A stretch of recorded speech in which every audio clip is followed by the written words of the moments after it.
तरह की देखिए, बात आई है। कांग्रेस पार्टी ने इस बात को बड़ी गंभीरता से ले रही है कि चुनाव के समय में आप लोग मनमर्जी तरीके से पेंशन बना रहे हैं।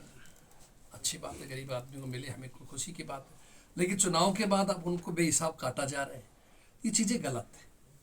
क्या तो क्राइटेरिया हो तो क्राइटेरिया से ही बननी चाहिए। अब ऐसा नहीं है कि भाई आप वोट लेने के लिए तो आप उदार मन बना लो और बाद बनने के बाद पैसा नहीं हो तो दिक्कत करते हैं। इस तरह लाडो लक्ष्मी योजना का भी आपके सामने है। पहले कह दिया हर महिला को मिलेगा, बाद में कहते हो ये सब शर्तें डाल दी, 1 लाख रुपए तक की डाल दी, 1,80,000 तक की डाल दी है। तो ये सब चीज़ें लंबे समय नहीं चलती। जनता बहुत समझदार है, सोच रही है और जनता के मन के अंदर है। और अब ये अब की बार ही निर्णय सही होता, अगर हम थोड़ा समझदारी से ठीक चलते तो राज कांग्रेस का बनना था। लेकिन हमें और कुछ सबक मिला इन चीज़ों से। वोट चोरी भी एक अपने आप में रीज़न था, और उसके अलावा भी जो गलतियाँ हुई पार्टी उनसे सबक लेते हुए आने वाले समय के अंदर बढ़िया तरीके से, एक अच्छे तरीके से चल करके जो जनता के अंदर लोकप्रिय नेता है, साथी काम करते हैं, उनको प्राथमिकता दी जाएगी और पूरी तरह से पार्टी के संगठन को मजबूत करेंगे, अनुशासन में रखेंगे। और जो पार्टी कार्यक्रम आए हुए हैं, जैसे पहले वोट चोर गद्दी छोड़ प्रोग्राम था, आजकल मनरेगा को लेकर के एक बहुत बड़ा सवाल है जो शायद आप नहीं पूछ पाए कि देखिए मनरेगा कितनी अच्छी स्कीम थी गरीब के लिए, मजदूर के लिए, जो आदरणीय मनमोहन सिंह जी के समय के अंदर, जो सोनिया जी हमारी चेयरपर्सन थी, ये स्कीम लेकर के आए थे 2005 में। मोदी सरकार को पसंद नहीं आई, पता नहीं क्या महात्मा गांधी जी के नाम से एलर्जी थी या कांग्रेस के लाए हुए कार्यक्रम से एलर्जी थी, उठा करके उस कार्यक्रम को इन्होंने बंद कर दिया। नीयत नजर आ रही थी। अब जो लेके आए हैं विकसित भारत ग्रामीण आजीविका मिशन समथिंग आपके सामने है, उसके अंदर आपने देखा कहते 60 केंद्र देगा, 40% राज्य देंगे। जब राज्यों की स्थिति आर्थिक अच्छी नहीं है और आप देख रहे हैं कि वो कितने कर्जे हर राज्य के ऊपर, वो कहाँ से डिमांड नहीं करेंगे, तो स्कीम की अपने आप एक तरह से हत्या हो गई, आप ये मान कर चले। इसलिए कांग्रेस कार्यक्रम चला रही है। हर जिले में हम लोगों ने गांव में चलाया, चौपाल में चलाया, अब जिला स्तरीय हमारा धरना है। आपके यहाँ इस साल में 6 तारीख का प्रोग्राम रखा हुआ है और मेरी आपके माध्यम से सभी साथियों से, कार्यकर्ताओं से, नेताओं से अपील है कि उस धरने के अंदर शामिल हो, ताकि एक अच्छा संदेश जाए यहाँ से कि भाई कांग्रेस पार्टी एक है। उसके बाद में हम लोग विधानसभा का घेराव करेंगे आप आने वाले समय सत्र के अंदर, और इस तरह से पार्टी का पूरा कार्यक्रम जोर शोर से चल रहा है। सर, राहुल गांधी जी को सदन में नहीं बोलने दिया, क्या कहेंगे इसको? देखिए, मेरा खुद का 30 साल का अनुभव है और हमारे साथी आदरणीय अतर सिंह जी, आदरणीय गोयल साहब बैठे हैं, खुद विधानसभा के सदस्य के रूप में सेवा की है इन लोगों ने। कभी भी जब हाउस होता है, चाहे लोकसभा हो चाहे विधानसभा हो, 2 मौके ऐसे होते हैं राष्ट्रपति जी के या राज्यपाल का अभिभाषण के ऊपर, एक बजट के ऊपर, कि आदमी जनरल बोल सकता है। आप अपने क्षेत्र की समस्या उठा सकते हो, अपनी गली की समस्या उठा सकते हो, प्रदेश की उठा सकते हो, पूरे देश की उठा सकते हो और विदेश के ऊपर बोल सकते हो।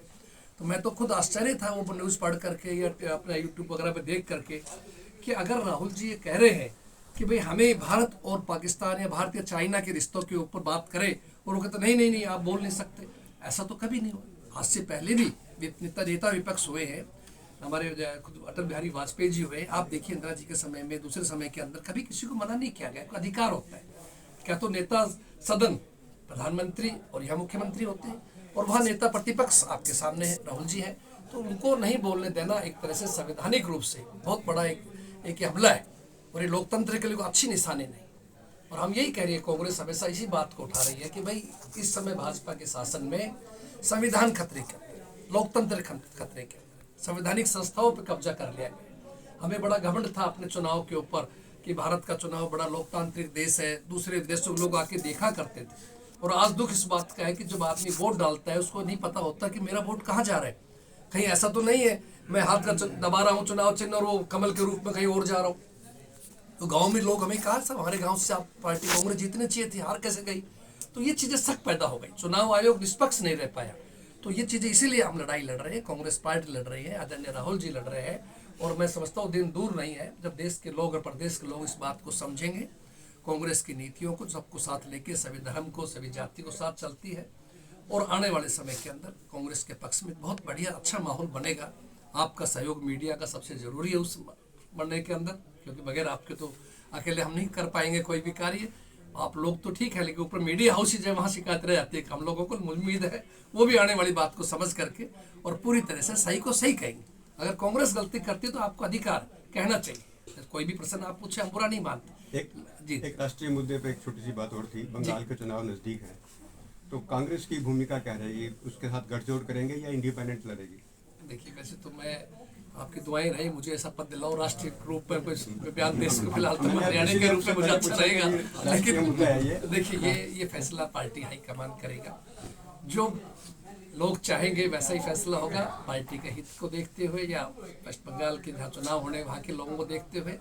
लेकिन मैं निजी तौर पर मैं जरूर कहना चाहता हूँ कि भारतीय जनता पार्टी के खिलाफ सभी पार्टियों को एकजुट होना चाहिए, हो करके इनका मुकाबला करना चाहिए और इनको चुनाव में हराना चाहिए। ये मेरी एक निजी राय है, कोई पार्टी के उस अध्यक्ष रूप में नहीं है, लेकिन मैं समझता हूँ सबको मानना। और मैं एक बात और ऐड कर देता हूँ आपको कि सही मायने के अंदर अगर भारतीय जनता पार्टी को अपने कामों पर अपने इतना घमंड है तो बैलेट से चुनाव करा ले, हमें मंजूर है। वरना वो दिन दूर नहीं है जब राजनीतिक पार्टियां बाइकाट करना पड़ेगा।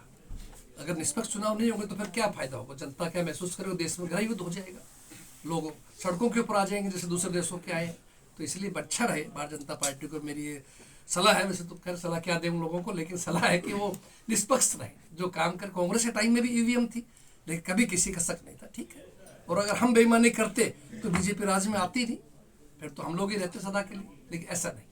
वोट चोरी का जो आरोप है वो हर मंच पे लगाया जाता है, तो क्या वोट चोरी के सबूत भी कोई जुटाए गए कांग्रेस द्वारा? बिल्कुल सब, मैं तो बड़ी प्रेस के सामने दिल्ली में राहुल जी ने सब कुछ क्लियर किया, किस तरह से एक एक फोटो के 200 जगह वोट बने हुए थे, किस तरह फर्जी एड्रेस था, एड्रेस पे 0 लिखा हुआ था, आदि आदि आपके सामने आया। प्रेस में हमारे साथियों हम सब लोगों ने किया, तो वो कोई झूठा आरोप नहीं था। देखो आपके सामने, हम ये नहीं कहते कि भाई आप उसमें गहराई में जाएं, लेकिन ये जरूर है कि गड़बड़ है। अब देखिए, आप चुनाव होते हैं, 60% पोलिंग हुई है, जो काउंटिंग होगी तो कहेंगे 67 हो गई, 68 हो गई। ये क्या तरीका है यार? मेरे यहाँ नारनौल के अंदर जहाँ मैंने चुनाव लड़ा 155 बूथ है, 85 बूथों के ऊपर 99% बैटरी पाई गई है। क्या ये संभव है सुबह शाम तक वोट डाले जाए? कहीं 2000, 3000, 4000 वोट होते हैं और 2 दिन मशीन बंद भी रहे, फिर उसके बाद अगले 99 ही मिले, तो उसको क्या कहेंगे आप? मैंने खुद लिख के दिया। चुनाव हमारे जो रिटर्निंग अफसर महोदय ने कहा, सर वो टेक्निकल टीम ये कह रही है कोई इस प्रकार की अच्छी बैटरी आ गई, 90 रह सकती है। तो मैंने कहा फिर 155 सारी की सारी 90 रहनी चाहिए थी। उनमें 46 आ रही है, कहीं 48 आ रहा है, कहीं 50 आ रहा है, कहीं 55 आ रहा है, वो क्यों आ रहा है? मैं बोला जी इसका जवाब तो हमारे पास भी नहीं है। खुद पवन खेड़ा जी ने दिल्ली में AICC में मेरा नाम लेके कहा कि हमारे उम्मीदवार राव नरेंद्र सिंह जी ने ये बात उठाई है। तो इस तरह से अनेकों शिकायतें आई थी, इसलिए हम कहते हैं, वरना ये नहीं, जनता का फैसला स्वीकार, वो हमें हराए जिताए उनको अधिकार है।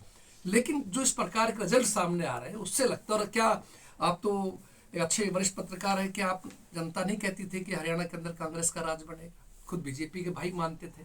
आप जो राज में विधायक मंत्री है, नाम लेना अच्छा नहीं, मुझे खुद कहा भाई राज तो आपका बनेगा, हम तो विपक्ष के विधायक के रूप में कोशिश कर रहे हैं लड़ाई लड़ने। सच्चाई की बात है। तो ये निश्चित रूप से हरियाणा के चुनाव में गड़बड़ हुआ है। थैंक बहुत यू। बहुत आप साथियों Thank you. धन्यवाद है।